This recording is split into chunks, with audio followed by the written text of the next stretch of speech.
వంటి వారు లేరు.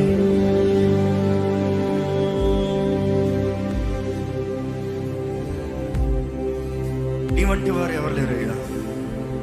నీవు మహోన్నతుడు అయ్యా, సర్వాధికారి అయ్యా. నువ్వు ప్రభా, నీకు సమస్తము సాధ్యము ప్రభా.